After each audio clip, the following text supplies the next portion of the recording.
मंगलम भगवान विष्णु मंगलम गोब्रह्मणि मंगलम कुंड कुंडात्मा सर्वमंगल मंगलम सर्वकल्याणकारकम धर्म सर्वधर्माणां ओम नमः श्री वर्धमानाय कटात्मा साधु का नाम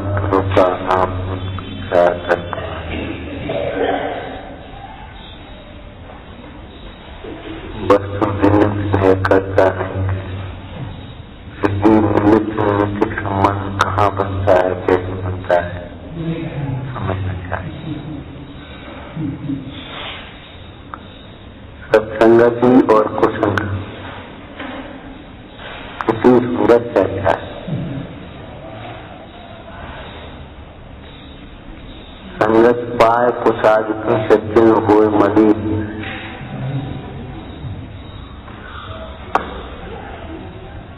जैसे राहु की संगति से चंद्रमा और सूर्य की कांति फीकी पड़ जाती है, सूर्य ग्रहण चंद्र ग्रहण।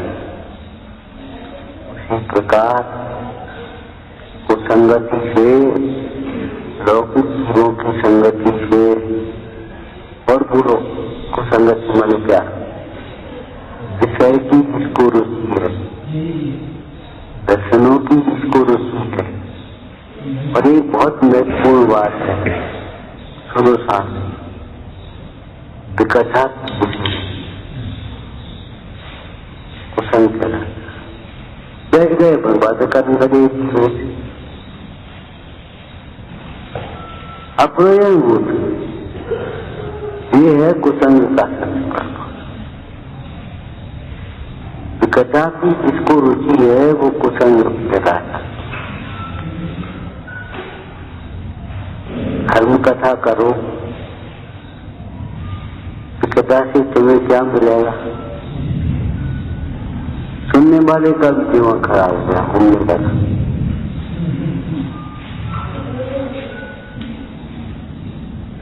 इंद्रियों के प्रसंग में कहा रसना इंद्रिय एक है, उसके कार्य दो है। एक तो स्वादन करना, एक बोलना।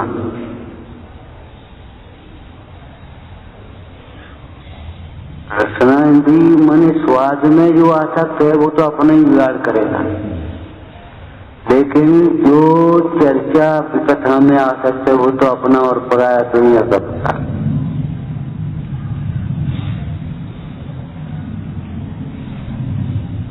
संगत पाए कुसाद की सज्जन होए मलिन,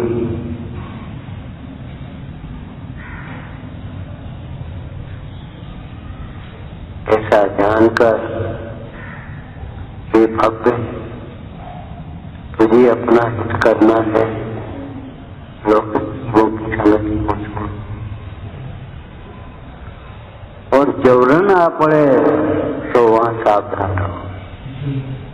जैसे यात्रा में ठगों से सावधान रहते अपना सामान बचाने के लिए, ऐसे ही अपनी रत्न को बचाने के लिए, अपनी रुचि को बचाने के लिए, रुचि कुसंग में बहुत सावधान। कुसंग में थोड़े दिन में दोष ही नहीं लगेगा।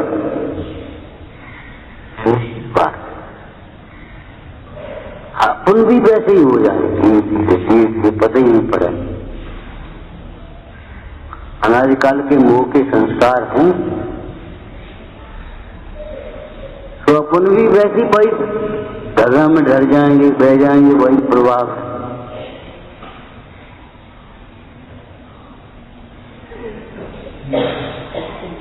और मालूम भी नहीं पड़ेगा कि हम क्या हो।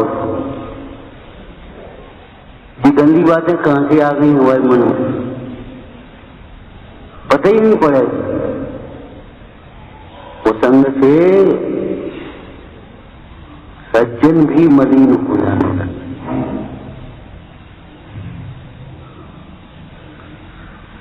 प्राप्त ज्ञान भी नष्ट हो जाता है अज्ञानियों में बैठ करके मैं तो बुद्धि करने से।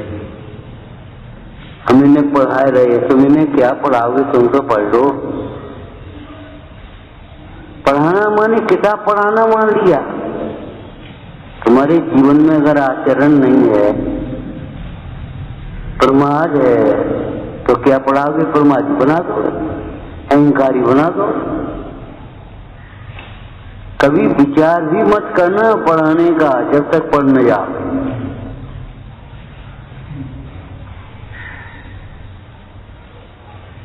सज्जन होए मलिन,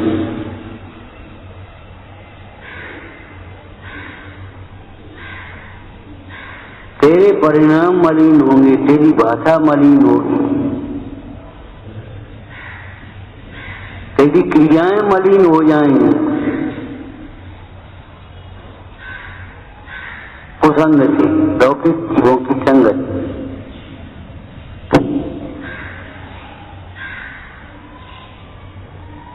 इसलिए बुद्धिपूर्वक तो कुसंग में बैठना नहीं, और अगर कुसंग कर्मोदय बस आ पड़े तो बहुत सावधान है।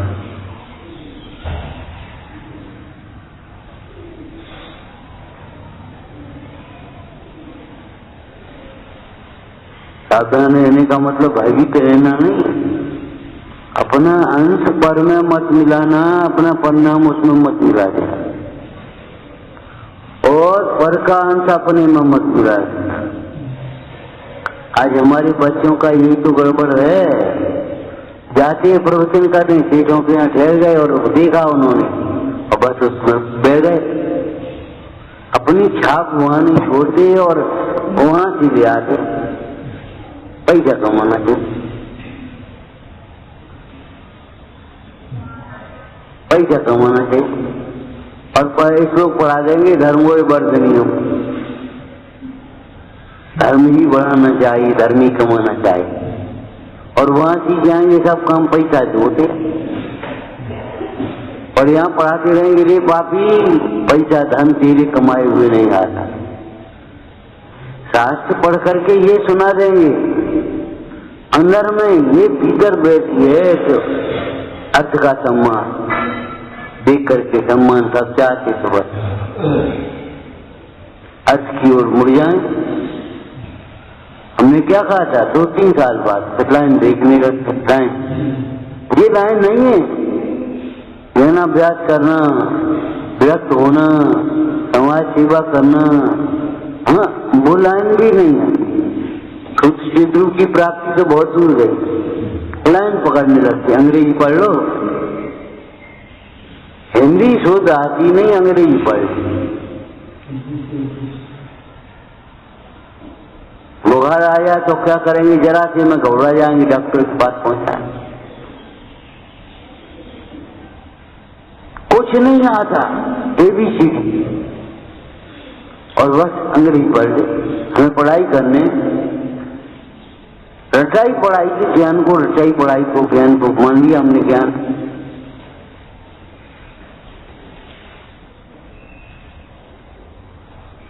लाइन लाइन लाइन, कौन सी लाइन है ये? इस संसार की। जब तेरी दृष्टि संसार सन्मुख है तो तेरी लाइन संसार की हो, तेरी दृष्टि अंतर में है तो तेरी लाइन अंतर है।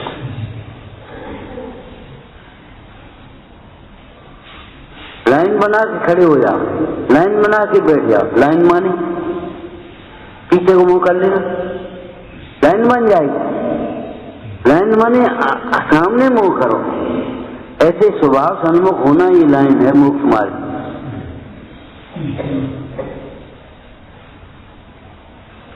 पंच परमेश्वरी के सन्मुख देखो, ये किधर देख रहे, उधर देखो।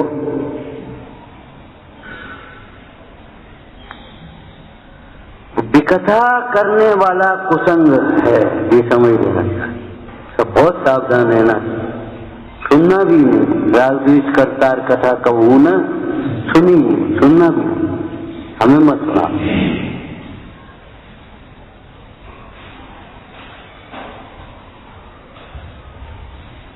जिन वचन ही सुनने लायक है, देखो कैसी अटपटी कथनी लगती है।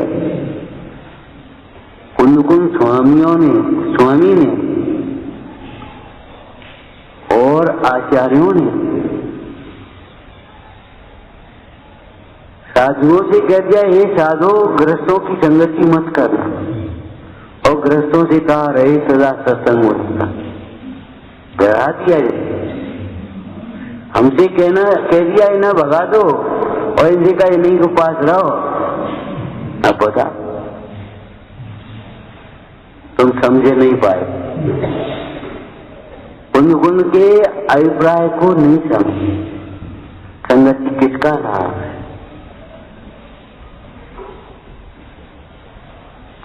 अरे लौकिक जीव हैं तो उनसे प्रभावित मत हो, उनकी बातें सुन सुन करके आकर्षित मत हो जाओ। ये तो संगति लौकिक जीवों की त्याग का नाम है। और साधुओं की संगति करो, मने साधुओं को देख करके उन जैसा सद्दान ज्ञान आचरण ज्ञानाभ्यास यत्नाचार विवेक सीखो, समझो। ये भाव है वहां। अरे भाई साधुओं को ग्रस्त नहीं बनाना है, ग्रस्तों को साधु बनाना है ना। तो साधुओं को देख करके सीखो, समझो। आहार देखा, अरे आहार का देखे हो? आहार कैसे निष्प्रयता से किया जाता है। अंजलि पर रखे गए शुद्ध भोजन में भी उदासी, ऐसे भोजन कर रहे जैसे तो भोजन कर ही नहीं गए। तुम्हारी बेरुचि की चीज तुम्हारे सामने आ जाए, खाओ बेटा, ऐसे मुंडाज रुचिकर भोजन को कर रहे हो।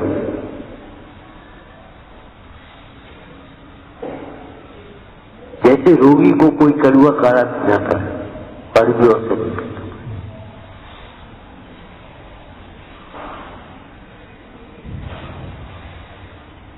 द्वेष करके नहीं, प्रीति से नहीं। द्वेष नहीं हुआ, माध्यस्थ भाव।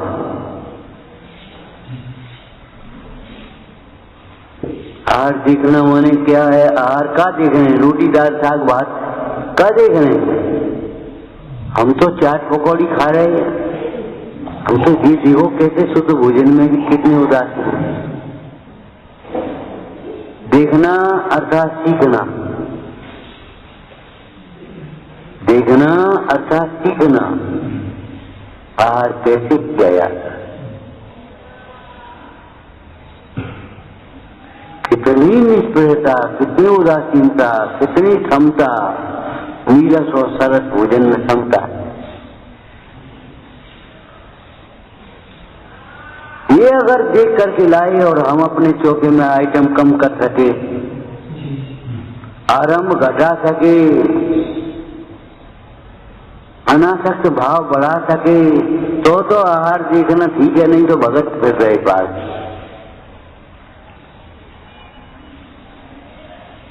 ऐसे स्वच्छंद व्यक्ति हो गए, देव तो खाते हैं, क्या खाना सीखे तुम?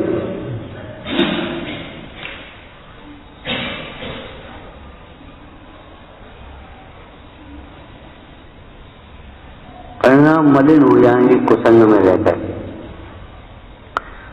पंचेंद्रिय के विषयों में जो जीव आसक्त है वह कुसंग का कारण तो है ही, वह तो कुसंग है ही, लेकिन विकथा वाला सबसे ज्यादा कुसंग है। इसको विकथा में रसा है।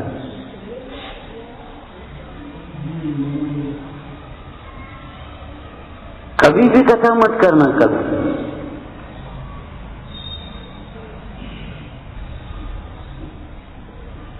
एक व्यक्ति जिसके पुण्य के उदय है उसके लिए अनुकूल है। एक व्यक्ति जिसके लिए पाप का उदय है उसके लिए प्रतिकूल दिखाई दे रहा है। अब तुम अपनी बुराई करना शुरू कर दे, वो ऐसा है, वो ऐसा, वो ऐसा, वो ऐसा। अरे वो ऐसा नहीं है, तुम्हारा उदय ऐसा है। अब वो समझना ही नहीं चाहते।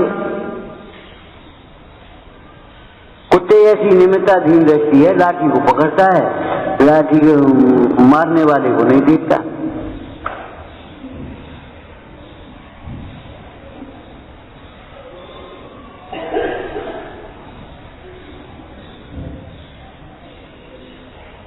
विचार किया नहीं, बताओ कुसंग किसको?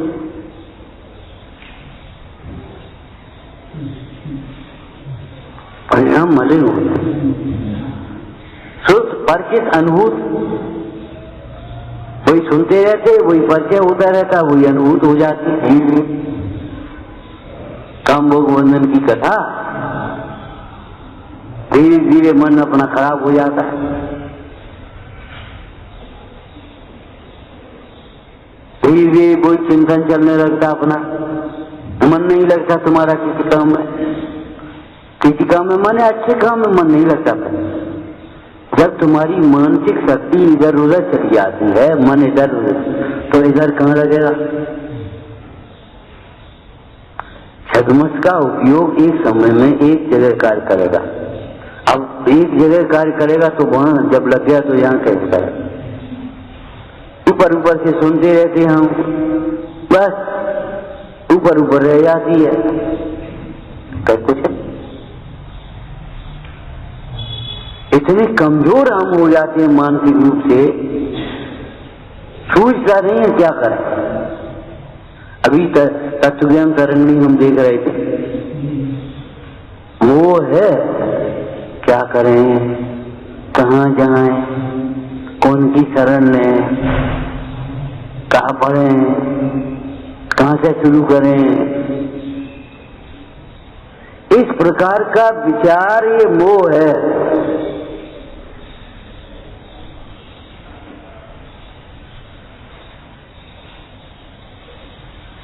क्या करें? अभी तक इतना स्वाध्याय तुम्हें करते करते हो गया, क्या करें यही नहीं समझ पाए।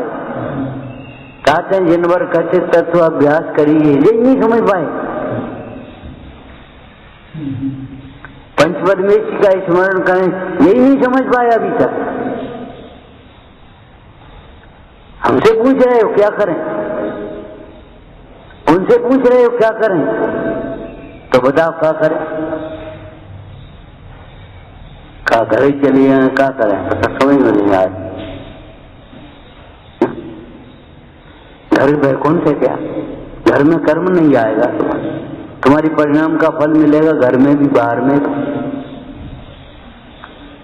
तुम ये बात पढ़ नहीं पाए सीता की और अंजना के चरित्र से। धर्म जंगल में भी शरण है और संयोग घर में भी शरण है। तुम ऐसे तो बड़ी घर हो, उनको क्या करें, घर चलें, हाँ हाँ बेकार है, ये वो कुछ फायदा नहीं है, पार्टी पॉलिटिक्स चलती है। बेटा साहब,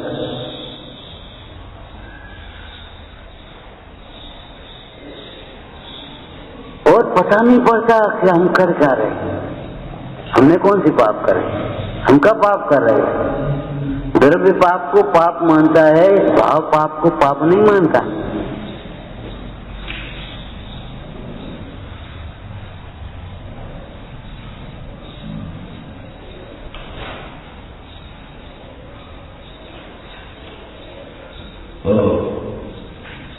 कठिन वचन मत बोल, ये सब कठिन वचन हैं।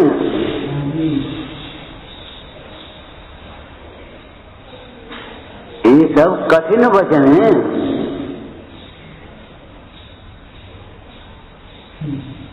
मिश्री को कठिन मत मान लेना, कठोर मत मान लेना। मिश्री को मुंह में डालोगे बिना दांत की घुलेगी और मीठा रस आएगा। एक पत्थर का टुकड़ा हो, उसको तुम कठोर मानो, मुंह में डालो, का मिले हो दांत टूट जाएंगे और स्वाद कुछ नहीं। 12 भावनाओं में क्या पढ़ाया? काना पोड़ा पड़ा हाथ ये चूसे तो रोवे, भले अनंत जी धर्म ध्यान की भूमि बिटे। कहा मिलेगा तुम्हें जीवन भर?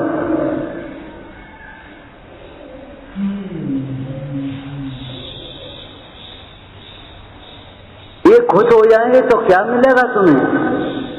तुम्हारा अंदर का परमेश्वर अपरिचित है तो उसका परिचय करो।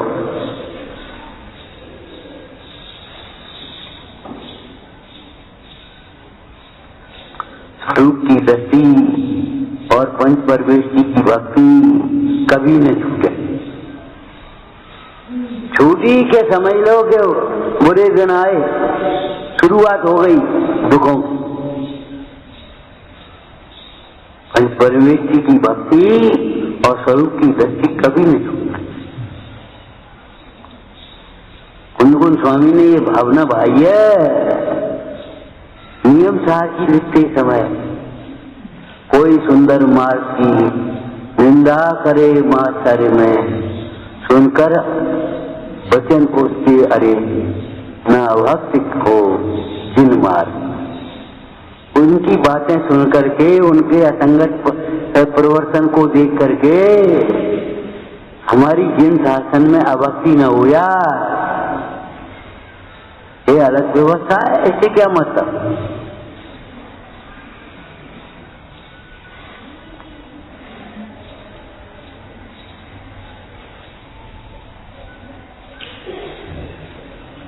कठिन वचन पेपर बहुत कठिन। कठिन माने जानते हो, जिसने पढ़ा नहीं है कुछ उसको डेट तो लगा है। जिसे देवशास्त्र गुरु का परिचय नहीं है, तत्वों का परिचय नहीं है, उसी का ये मार्ग बहुत कठिन लगता है। समझ में आया? और एक और समझ लेना, तुम्हारी भाषा बोले जैसे आउट ऑफ कोर्स।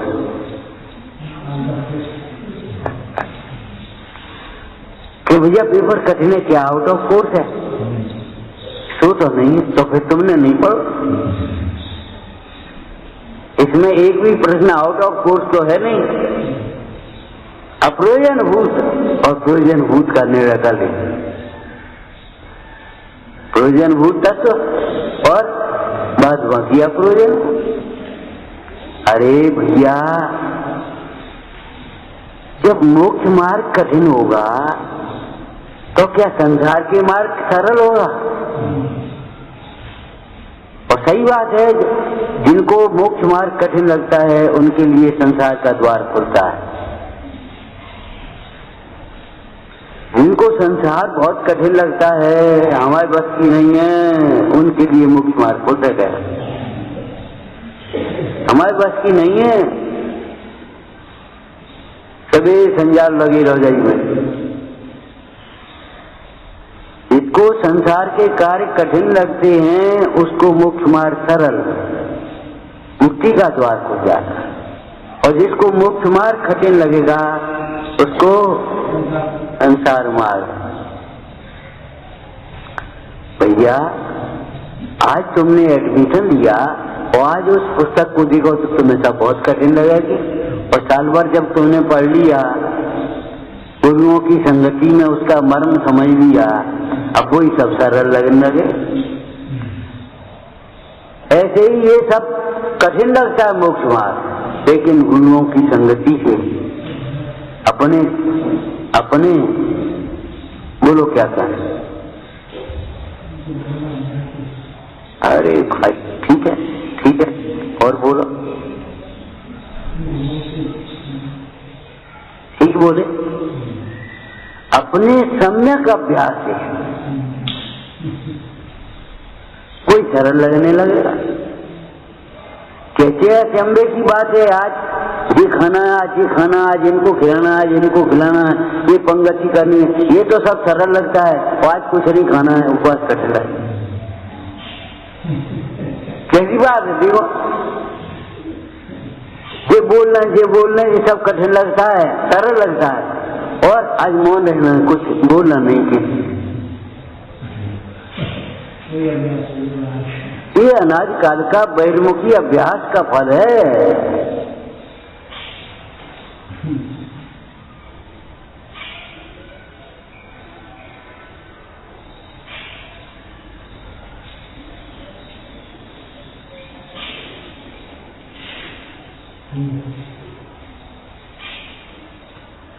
कठिन क्या होता है, सरल क्या होता है? तुम्हारा अभ्यास है, अनभ्यास है विषम विद्या। अभ्यास नहीं है तो कठिन लग रहा है और अभ्यास है तो सरल लग रहा है। एक विद्यार्थी पेपर लेकर किधर से वो करना शुरू कर दिया, उसने पेपर बहुत सरल, और दूसरा बैठा मर गए, बहुत कठिन है, बहुत कठिन है, बहुत कठिन है। क्यों? वो पढ़ा नहीं।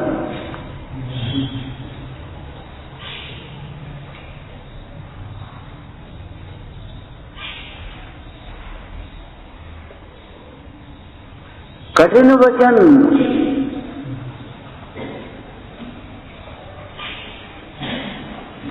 वचनामृत वितरा के परम शांत रस मूल, औषध हैं बहुरोग की कायर को प्रसको।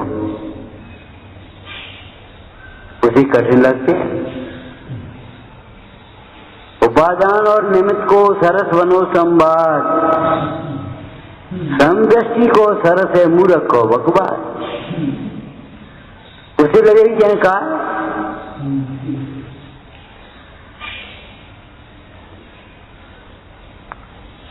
वह तो रसपान करने में मग्न है और वे बैठे या कठिन की कल्पना करते। कठिन की कल्पना ही कठिन है, मार्ग कठिन नहीं।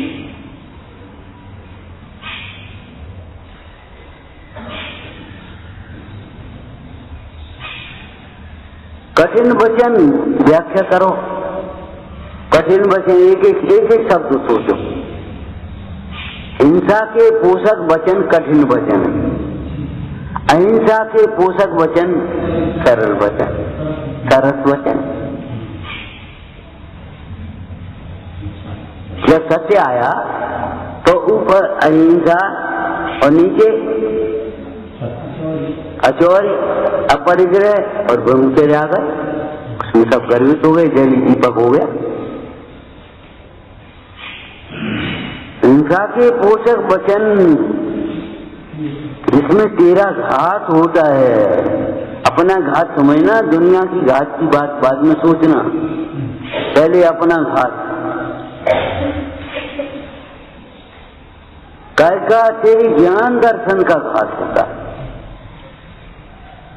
सुख का घात होता है, प्रभुता का घात होता है, तेरे पुरुषार्थ का घात होता है। कठिन वचन, सब कठिन वचन।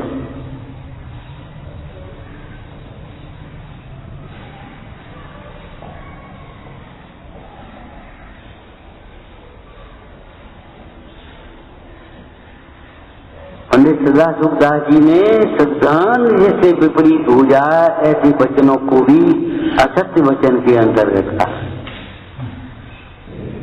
व्रतशील संयम में अनुत्साहित हो जाए का धरोहर में काय को लगी हो, को नहीं है। अच्छा, दूसरों को दिखाने के लिए तुम बैठे हो,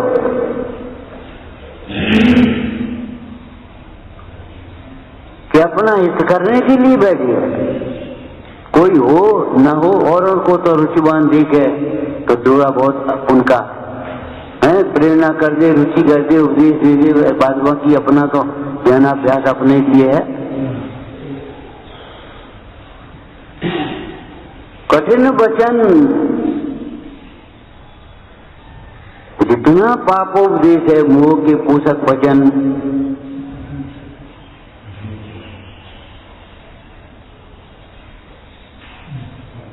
पहले हित होना चाहिए, फिर मित होना चाहिए, फिर प्रिय होना चाहिए। अगर हित और मित को अलग रख दोगे और फिर प्रिय बोलोगे तो नहीं बोल पाओगे।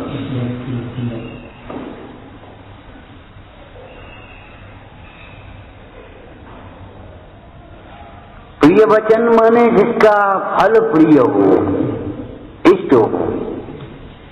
प्रिय वचन का मतलब ये नहीं है तुम्हें अच्छे लगे और तुम्हारे लिए नहीं। तो अकलंक देव ने लिखा, रोग के अनुसार इलाज होता है कि रोगी के अनुसार होता है। रोगी का हमें जो अच्छी नहीं लगे, अच्छी और बुरी क्या होती? इलाज रोग के अनुसार होता है कि रोगी के अनुसार होता है, ये बता। तुम अपनी इच्छा के अनुकूल देख रहे कि अपने हित के अनुकूल देख रहे?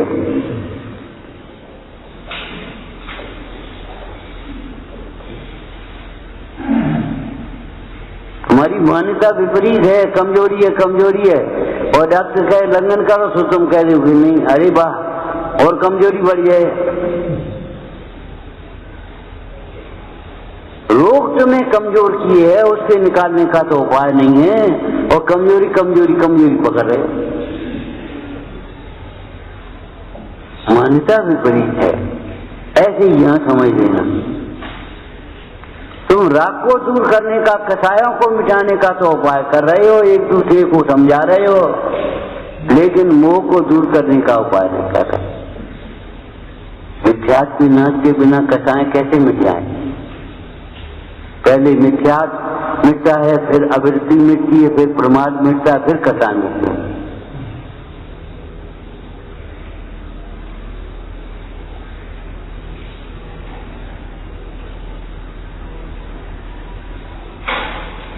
खाने पीने के जितने वचन है, पहनने ओढ़ने के जितने वचन है, कठिन वचन है सब।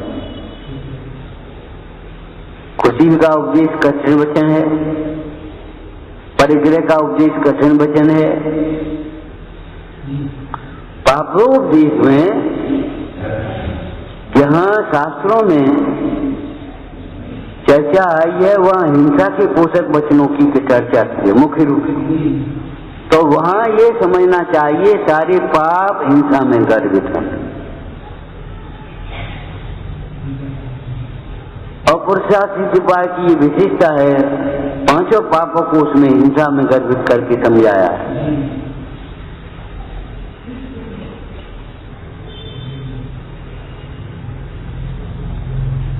अब कठिन वचन बोलो।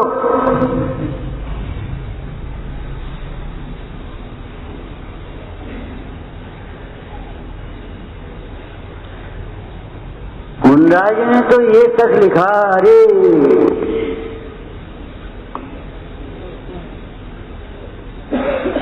तू स्वयं पाप नहीं करता, लेकिन दूसरों को पाप करने का उपदेश देता है, ये पाप है, कृत कार्य दंड होता। जो दूसरों को पाप का उपदेश देते हैं, ये धर्मात्मा कैसे हो सकते?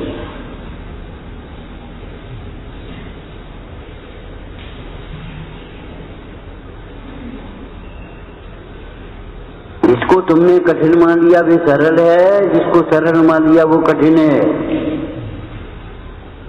संसार के सारे काम कठिन है, क्यों? सब उदयाधीन, तुम नहीं कर पाओ। पुण्य के उदय में तुम लगाता है, हम कमाते, पाप के उदय में एक श्रम नहीं कमा पाओगे, उल्टा नुकसान हो जाता है। कोई नुकसान करना चाहता है? पाप के उदय में जिससे से नुकसान हो गया, कोई नुकसान चाहता है कि नुकसान हो जाए हमारे व्यापार में? लेकिन हो जाता है।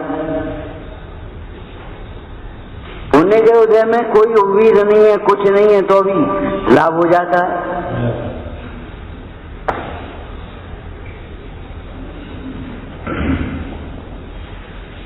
एक जगह क्या हुआ, एक विधान हुआ।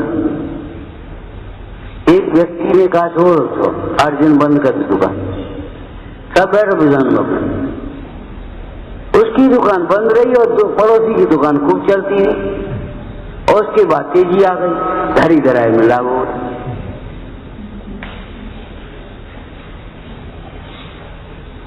और उसकी सस्ते में बिक गया। तो ऐसा कुछ नहीं है, ये सब लाभ पुण्य पाप के अधीन है, तुम्हारे अधीन नहीं है। पुण्य कनक महल में सोवे, पापी के सिर बूढ़ा धोवे। पापी सिर पर बोझा ढोवे। पुण्य गिरी बस फिर पावे, पापी के कर से गिर जा।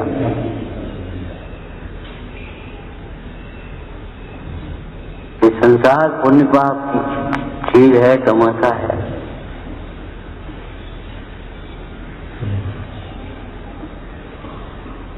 कठिन विषम मार्ग है।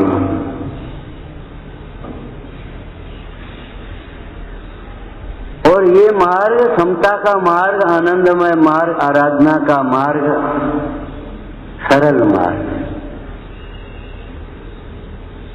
अभी तुझे स्वाद नहीं आया, सम्यक दर्शन नहीं हुआ, इसलिए तुझे कठिन लगता है। और अगर तुझे ये स्वाद आ जाए, सम्यक दर्शन हो जाए, जिन वचनों पर भरोसा भी आ जाए, तो ऐसा लगेगा जैसे कछु नहीं है, सरल मार्ग लगेगा।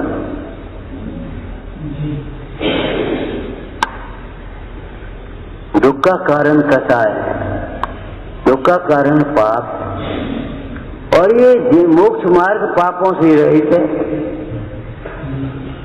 तो ये बताओ कठिन कैसे हो गया?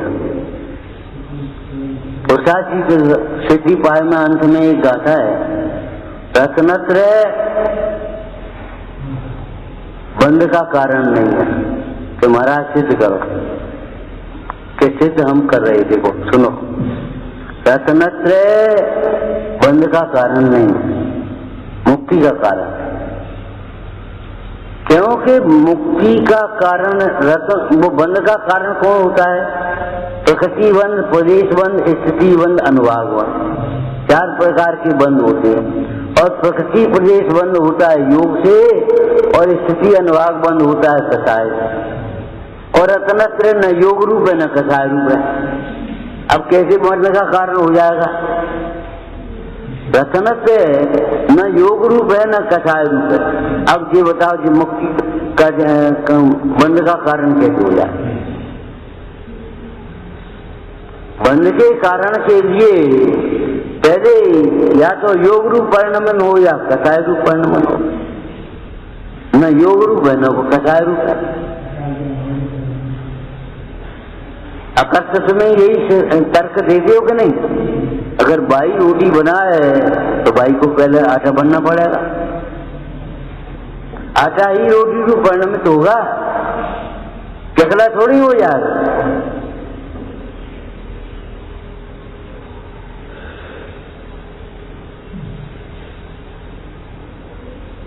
और असंभव है ये बात, क्या बाई का आटा बन जाए? और तुम पसंद भी नहीं करोगे बाई का आटा बन जाए। तो फिर ये बताओ, भाई रोटी का कर्ता क्यों नहीं है? कैसे नहीं, कैसे है ये बता, सिद्ध कर दो। भैया मान लो कि ये हम पर द्रव्यों के कार्य के कर्ता नहीं। यदि परद्रव्य के कार्य का कर्ता हो तो तन्मय पाने का प्रसंग आएगा, तद्रूप होना पड़ेगा उसे। क्योंकि व्यापक संबंध होता है, वहीं कर्ता कर्म संबंध होता है। जहाँ व्यापक संबंध नहीं है, वहाँ कर्ता कर्म संबंध कैसे हो जाए?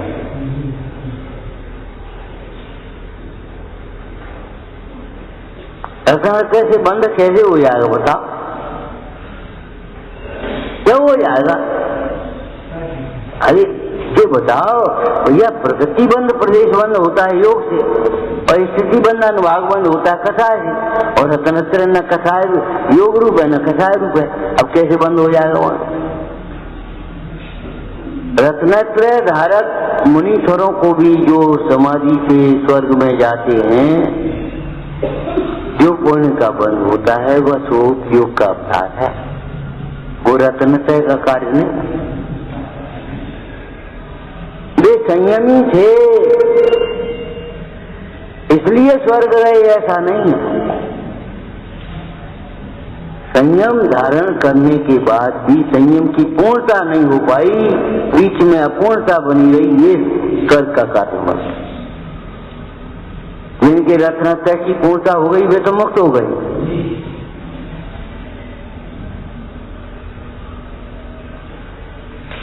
शब्द तो एक है, कठिन वचन मत बोल। बोले बिना तो नहीं रहोगे तुम। कल भी कहा था बोलोगे तो है ही।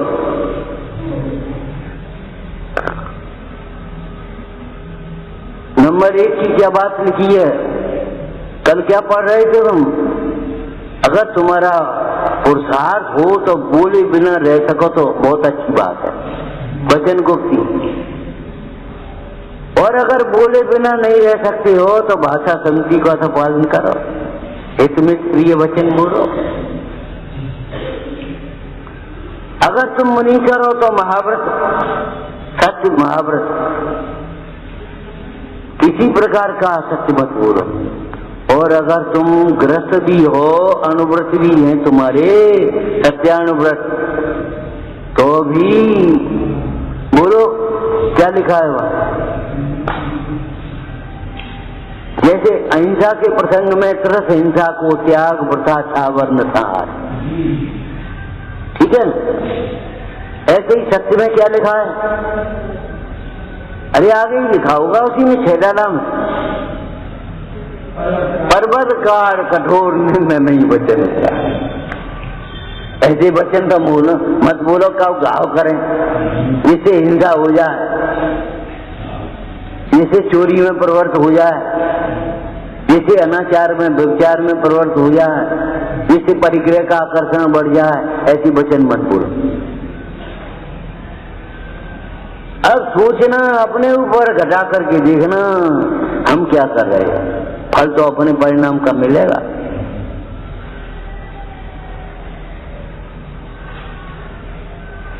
फल अपने परिणाम का मिलेगा। 5 पांडव इससे थे कि नहीं ध्यान में? 3 मोक्ष गए और 2 सर्वात थे। क्यों? उनको एक विकल्प आ गया बस थोड़ा।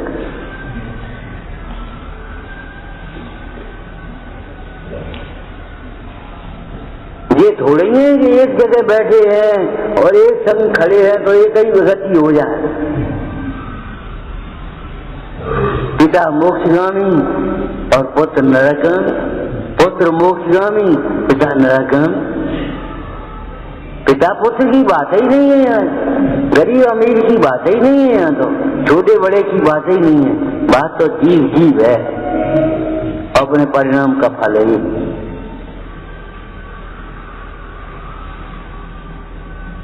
आप कहाँ बैठे हो बोलो?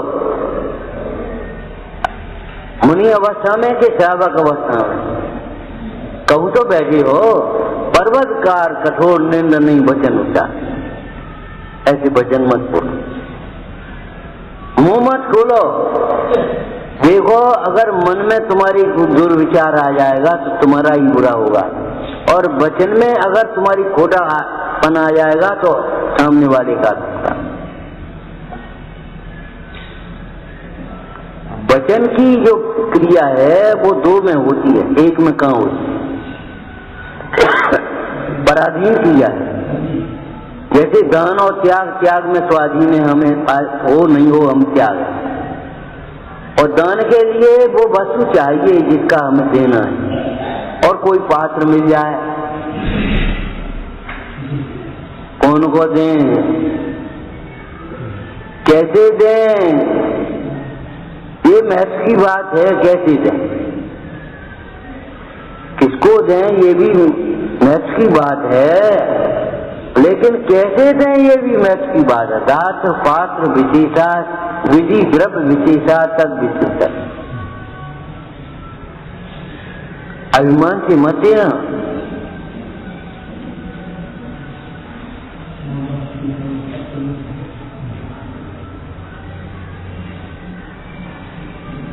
विधि भी है उसकी।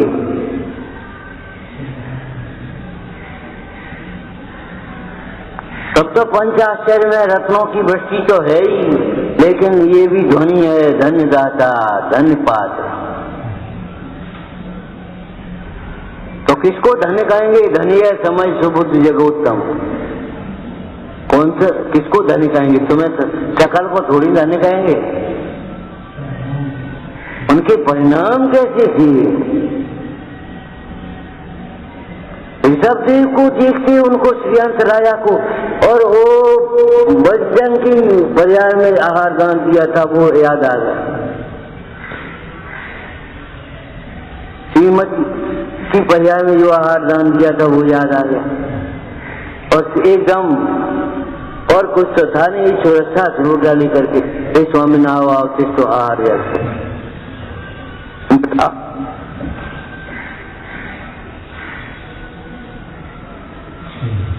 अब ये अचानक आ गए, कल से कह दी तो हम कुछ बना दो ले तैयारी तो कर ले, और ये तो अचानक आ गए कि हाँ अचानक आया था, उसी का नाम तो पात्र है।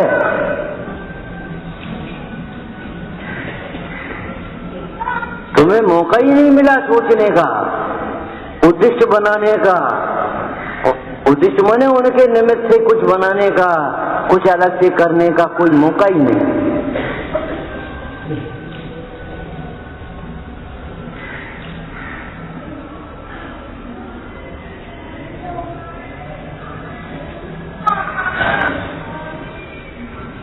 पंडित दयानंद राय जी क्या लिख रहे पूजा में,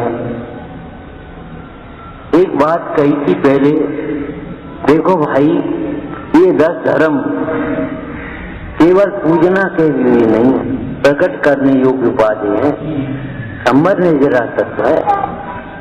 पूजा सो तो अच्छी बात है, इनकी पूजा करते हैं, भावना भाते हैं, ये तो अच्छी बात है, लेकिन ये हमारे जीवन में कैसे प्रकट हो इस बात को भी सोचो।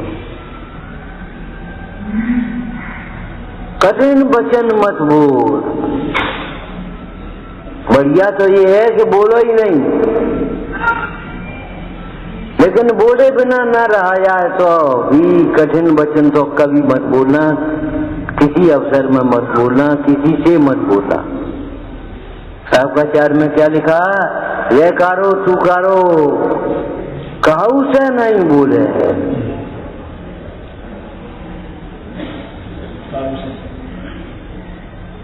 कौन से बोल रहे? आज वो दशा में वो सामने खड़ा है, नौकर बना हुआ जी, मालिक बना हुआ बैठा, क्यों रे? और कल वो मालिक बन जाए, नौकर खड़ा हो जाए, तुम्हें नौकरी करने पड़े, वो मालिक बन जाए, बताओ क्या करो? हुआ था ऐसा कि नहीं? याद है? बोलो। धन्य कुमार चरित्र में, अकृत पुण्य की पर्याय में, वह लड़का जब बड़ा हुआ एक दिन चला गया। कौन था वो? उसी का सेवक था, और पिताजी जमींदार रहे थे, सारी जमींदारी उनके पास पहुंच गई। जब उसने अपनी मजदूरी मांगी तो सोचने लगा, हाँ ये हमारे मालिक को लड़का है, ये तो मालिक है भैया, हमारे मालिक का लड़का है ये धन्य कुमार आकर्षण।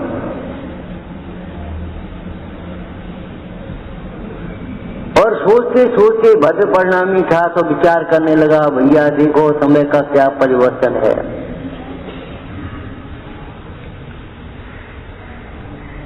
बोला, भाई बेटा हम तुम्हें क्या दें, ये मोहरें ले जाओ। चाचा दुनिया को तुम चना बांट रहे हो, हमें अंगारी काक बांट रहे हो, अब क्या करें? चाचा क्या कर रहे? उन्होंने सोचा तुम्हें दरिद्र अवस्था में न रहने ने, लेकिन चाचा क्या करें? रहने भैया चना ले ले, हम क्या करें? हमें अंगारी हमें दे दी और क्या करें? और उसने जिस कपड़े में चने बांधे वो कपड़ा फट गया बीच में, और उसमें से निकलते निकलते आए, घर उतने ही आ पाए जितने तुम्हारा पास है। कठिन वचन मत बोल।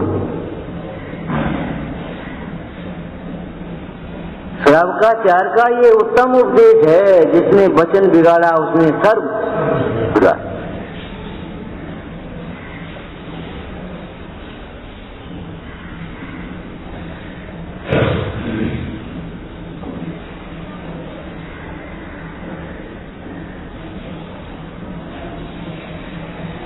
गूंज जाए। अरे पुण्य के उदय में, आज पुण्य का उदय है तो काय का अभिमान कर रहे हो? क्या सोच रहे हो? कैसे बोल रहे हो? पाप का उदय है तो क्या हो गया? क्या जीव जीव नहीं है?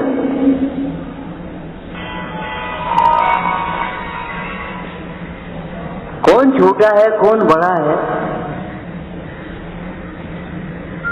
नीतिकार कहते जहाँ सुई काम आता तलवार का करे। हमने क्या कहा था तुम्हें?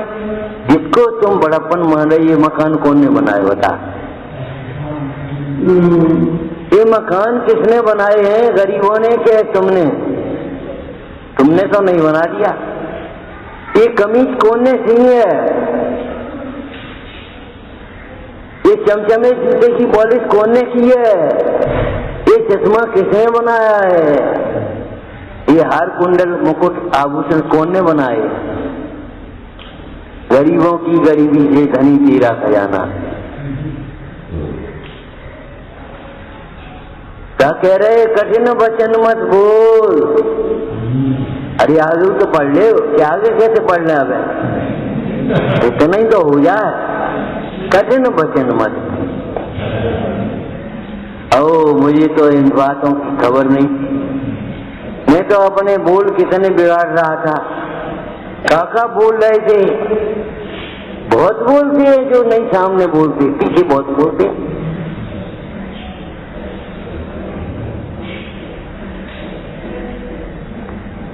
क्या कहा? कठिन वचन मत बोल, पर निंदा और झूठ तज, कांच जवाहर खोल सतवादी। अरे मोक्ष की बात नहीं है अभी, अभी तो जगत में ही बहुत सुख मिलना है तुम्हें। सतवादी दो होते हैं ना, सत और असत।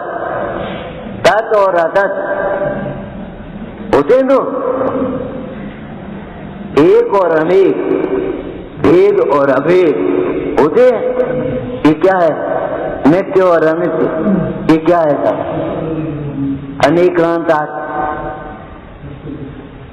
अनेकांतात्मक वस्तु का स्वरूप है। ये त्यागवाद है। कठिन वचन मत बोल, असतवादी जग में सो। सच्चा उपदेश करो। प्रत्येक वस्तु स्वरूप से सत्य है और पर रूप से असत है। अब तुम पर रूप से भी सत्य कह रहे हो, पर्यायों को भी सत्य मान रहे हो। स्थायी है, जैसे ये व्यवस्था स्थायी है हमारी तुम्हारी। अरे काम पड़ जाए बेटा, मैं ग्रमुकार मन सुनिए, हमें सुनना पड़े तुम सुना। ये कोई बात है कि हम यहाँ बैठ गए सुनाने के लिए, तो हमने सोच लिया हम बहुत बड़े हो गए। बताओ, बुजुर्ग अवस्था में, रोग अवस्था में कहना लगता है कि नहीं? बेटा मैं सुनिए, जब तुम जानो यह न जपे है तब जिनवाणी पढ़िए, यूं कहे मौन लियो सन्यासी पंच परम पद। कितना सुंदर उपदेश है और कितना सरल उपदेश है और कितना गंभीर उपदेश है। कठिन वचन मत बोल। चारों ओर से इसमें हमारे लिए एक मर्यादा आ गई। कम बोलो और प्रामाणिक बोलो। कठिन वचन मत बोल, पर निंदा और झूठ सही। आत्मनिंदा तो गुण है और पराई निंदा पाप है। तुम पराई निंदा कर रहे हो, उतने से अपने दोषों की निंदा करना सीखो। आत्म निंदा पाठ, पर निंदा और झूठ तज, सांच बाहर खोल सतवादी जग में सुखी। मोक्ष जाने की बात तो बहुत बाकी है। अगर तुम्हें संसार में भी सुखी होना हो तो सत्य का आश्रय करो, सत्य को समझो, सत्य का श्रद्धान करो, ज्ञान करो, ध्यान करो, असत से विरक्त हो जाए अपनी परिणति और सत्य में लग जाए तो सत्य धर्म प्रकट हो जाए। मूल में सत और असत दो ही है बस, स्व और पर, जीव और अजीव। हम असत कार्यों में लगे हैं कि सत कार्यों में लगे हैं, सोचो।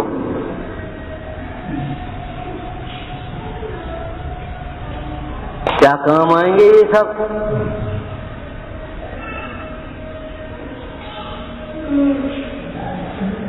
सत और असत, बस दो का भेद विज्ञान हो गया।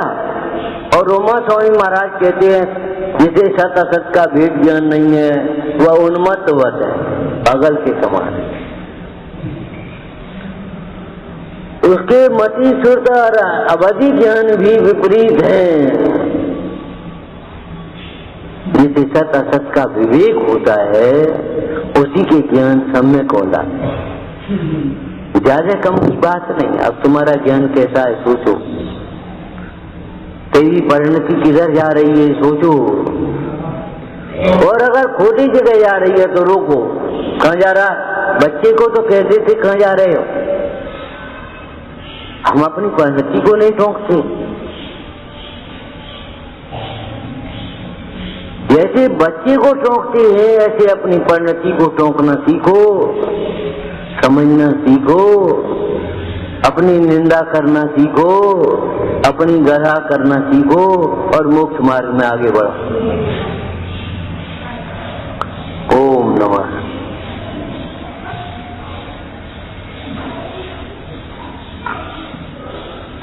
दयानंदी क्रोध स्वरूपी अविनाशी आत्मा स्वरूपी, दयानंदी क्रोध स्वरूपी अविनाशी आत्मा स्वरूपी, दयानंदी क्रोध स्वरूपी अविनाशी आत्मा स्वरूप।